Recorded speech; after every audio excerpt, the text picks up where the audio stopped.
Battered Bob Edward Dyson. He was working on a station in the western when I knew him, and he came from Quanungamo, up the old surveyor's track, and the fellows all admitted that no man in Vic could do him, since he smothered Stonewall Menzie, also Anderson, the black. Bob was modeled for a fighter, but he'd run to beef a trifle. For his science every rouseabout was satisfied to vouch, and Red Fogarty advised us he delivered like a rifle, and his stopping, well, beside him Harry Sollers was a slouch. Not a man of us had met him till he settled on a station. This was early in the 60s, what we call the good old days, and it is cheerfully admitted Robert owed his reputation to a crippled jaw, a broken nose, and eyes that looked both ways.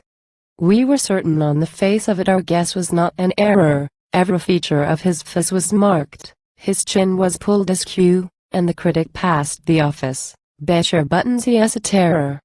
That is the man who hammered Kelly on the creek in '52. Bob was not a shrinking blossom, and he held the first impressions by his subsequent admissions to the ringers and the mugs, and he let himself be tickled into casual confessions of his battles with the bruisers and the scientific pugs. How he demangled Matty Hardy was his earliest narration. He completely flummoxed Kitchen, and had made the climate hot for Maloney, Fee, and Curran. It was quite a consolation when he graciously informed us that he hadn't licked the lot. The arrival of the Wonder gave a spurt to local science, and we had an exhibition every evening in the week, for the lightest joke was answered in the lingo of defiance, and our blood was cast like water on the grasses by the creek. Every fella but the stranger had his scrapper rough and tumble. No one thought of looking ugly at the slugger, Battered Bob. And whenever the boys addressed him 'twas in language choice and humble, though they ached to see him beaten, none was anxious for the job. How we honored Bob, and yielded to his later information. Let him lead in all the arguments, and gently run the ranch. And a very small potato was the owner of the station by the man who slaughtered Melody and fought a draw with Blanche.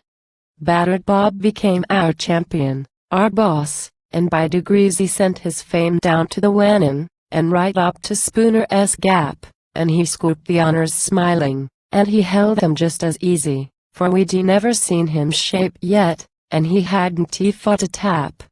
We'd a cook whose name was Honkat. He was short, and fat, and yellow, just a common, ugly trinky, with a never-ending smile. Bob was careful to avoid the corns of any other fellow, but he filled Honkat with sorrow, and he wailed him all the while. Honkat groaned and bore it meekly, and we didn't care to figure in the antics of the champion or his little private rose. Robert said, "I like a native, and I love liquor with a nigger, but I hate the skin and color of these sanguinary chows."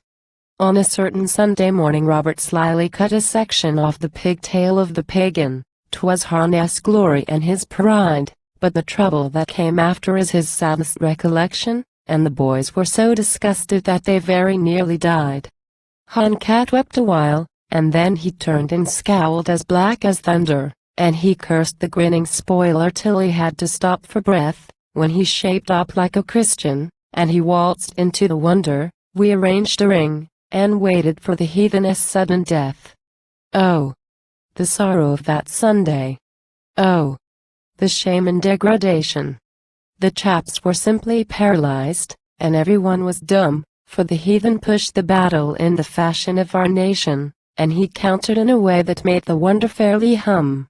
"Bob is fooling Hon," we murmured. "He'll surprise him in a minute, soon he'll rise to this occasion, and display his proper form." But, alas! We'd nursed a viper, for our pug was never in it, and he couldn't battle well enough to keep the pagan warm.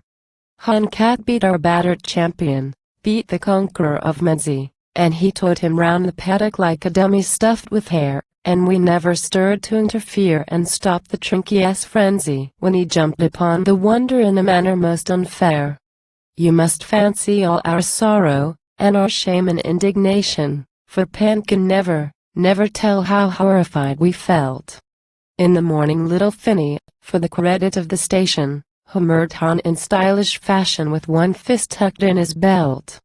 As for Robert, we discussed him in a serious convention, and resolved that we were victims of a duffer's awful skite, and we put it up to tar him.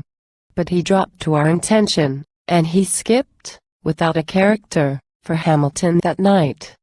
There's tomorrow, boys. Don't ye think a mangled boko is a token that a fellow is a fighter, as a simple thing of course?